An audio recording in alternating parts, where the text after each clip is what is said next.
Патшаға 9-шы сыныпта ауылдан бітірсін дедім. Оқығысы келсе ғана. Военныйға апарып түсіремін дедім. Неге военныйға, деді әкесі. Себебі ол жалқау. Ауылда қалсын. Сол жерде сварканы оқысын дедім. Бұл мен соңғы сөзім. Ауылға келдім. Бала жүдеген. Қой бағып, соры қайнап, бір күні бар, бір күні жоқ. Әйтеуір өмір сүріп жүрген екен. Содан баланы сүйреп Қарағандыға келдім. Баламды еркек етіп тәрбиелеп беріңдер деп оқуға тастап кеттім. Оған бүгін қуанамын. Сол қозым ер жетіп военный институтты бітірді. Әкесі де диплом алып жұмысқа тұрды. Біз отырған үйімізді босатып бердік. Одан баланы, қозыны үйлендірдік. Үлкен қызым Зәуремен құдағи болдым. Құдайға шүкір, енді олардың да немерелерін көріп отырмыз. Аты Айым, оның кіндік шешесі Сая болды. Сая да тұрмысқа шыққан тағы. Алла екі ұл берді. Қасында өсіп, жүріп үй аламыз деп тырыстық. Одан мен полковникті кездестіріп, ортам міні жауғашты болып отыр. Бұл да бір күні бітер. Патшамның астында машинасы бар, 42 сотка жері бар, жұмысы бар. Мені күтеді. Екеміз жақсыны да жаманды да жеңіп келеміз. 2 жыл дегене әйтеуір өте шығар. Бала шағам аман болса болды. Бас ием аман болса екен. Төркінім әпкем, жалғыз бауырым мені аман есен күтсе екен Аллам. Біз жұма күні әкімшілікке барғанда қайда баратынымызды айтқан.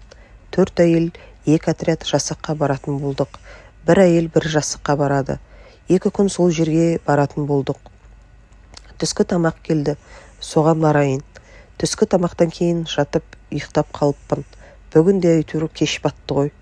Бір тексеруші келіп, бірдене деп, екіншісі кемпір тағы бірдене деп қыздардың көңіл күйін түсіріп кетеді.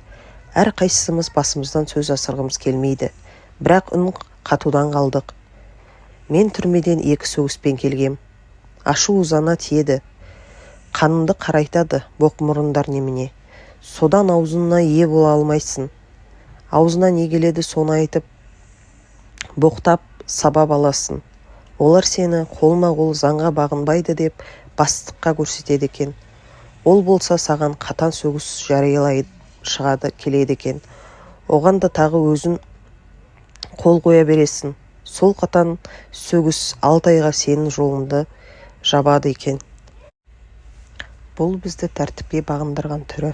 3 жастағы баланы дұрыс тәрбиелемесең, қайта тәртіпке келтіру қиын екенін өкіметті білмейді ғой дейсің ба?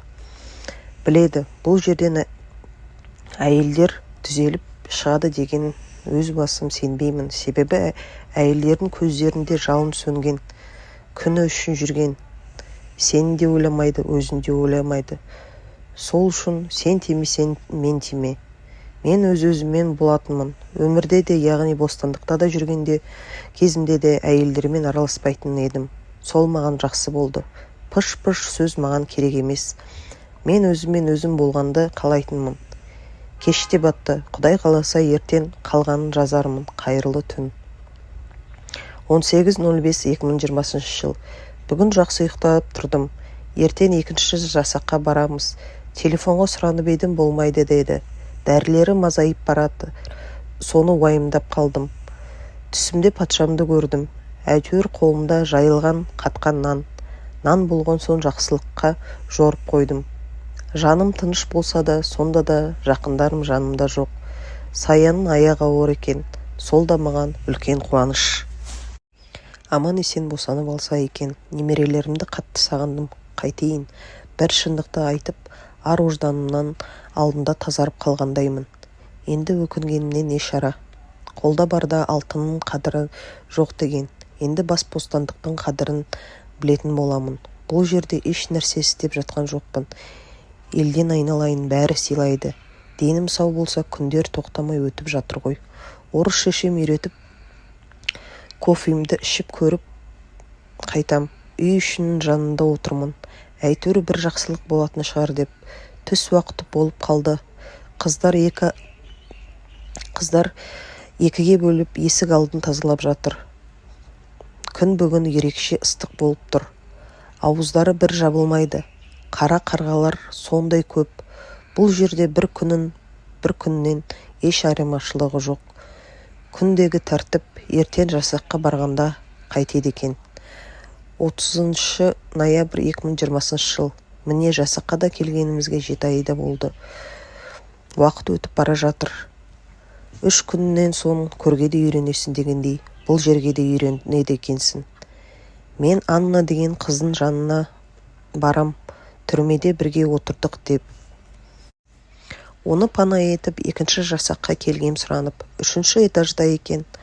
Анна әбден төселіп алған, өзі де өжет қыз еді. Мұнда келіп, азнаулық сауда жасайды екен. Бір үстелде 10 адам тамақтанамыз. Анна, Кенже, Гүлнұр, Маржан, Әлия, Жанаргүл, Маша, 9 адам. Еш ыдыс жумаймын. Анна мені өз қол астына алған. Бұл жерде Нагольный отряд ер адам. Валерий Витальевич өте жақсы адам. Әйелдерге ашуланғанда бәрі білетін. Боқтап айтып, боқтап береді. Содан қайтуы да тез. Бірімен бірі ұрсып жатқан әйелдер кейде төбелесіп те алады. Мен далаға шықпаймын, Дамашка дейді екен. Тексеруге де бармаймын. Сен тимесін, мен тимей деп жатамын. Күндер жылжып өтіп жатыр. Сая мен патшам келіп тұрады. Үйден адам келгенде қуанышыңды жеткізе алмайсың. Сен де іздейтін адам бар, сен де біреуге керек екенсің ғой деп. Қуанышын қойнына симайды. Жаздай жасақта ремонт жасадық. Мен санчасте жаттым. Ол жерде де толған әйелдер